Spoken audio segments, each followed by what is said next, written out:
আলাইকুম ও রহমাতুল্লাহি ওয়া বারাকাতুহু।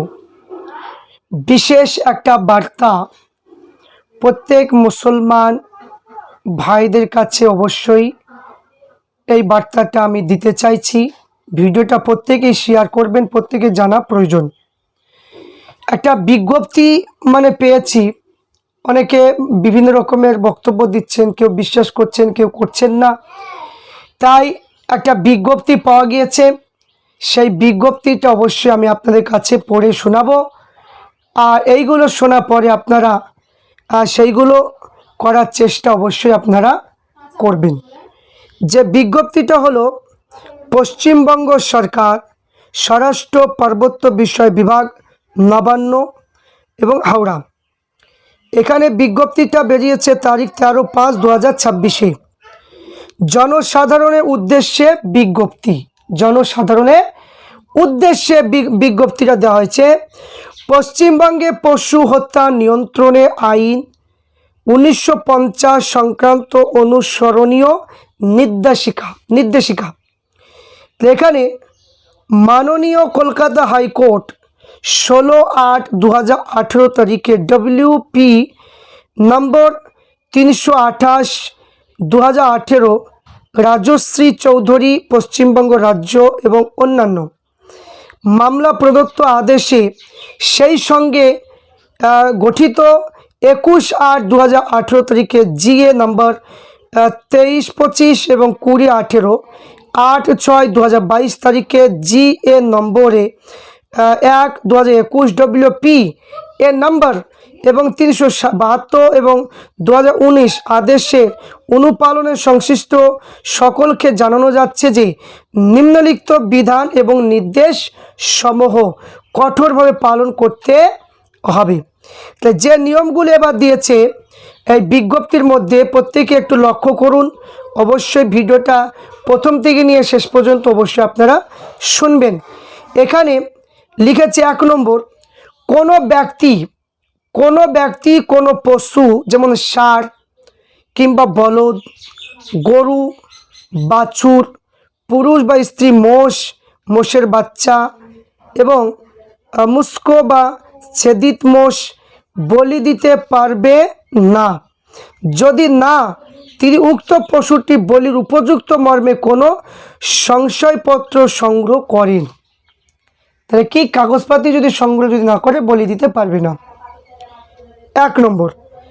2 নম্বর হলো যে কোনো পৌরসভা চেয়ারম্যান, কোনো পঞ্চায়েত সমিতির সভাপতি বা একজন সরকারি পশু চিকিৎসক যৌথ পশুটি যে বলির উপযুক্ত সেই সংক্রান্ত কাগজপত্র প্রদান করতে পারেন যদি তারা উভয়ে এই বিষয়ে লিখিতভাবে একমত হন যে কাজ প্রজন্মের ক্ষেত্রে পশুটির বয়স 14 বছরের বেশি অথবা পশুটির বাধ্যকতা বা আঘাত, বিকৃতি বা অন্য কোনো রোগে ব্যাধিতে কারণে স্থানীয়ভাবে অক্ষম হয়ে পড়েছে।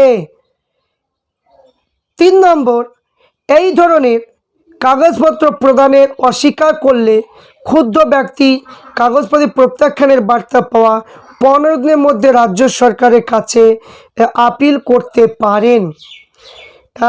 3 নম্বর হচ্ছে যে 4 নম্বরে যে পশুর কাগজপত্র প্রদান করা হয়েছে সেই পশু শুধুমাত্র কোনো পৌর কসাইখানা বা স্থানীয় প্রশাসন কর্তৃক নির্ধারিত কোনো কসাইখানা বলি দিতে হবে।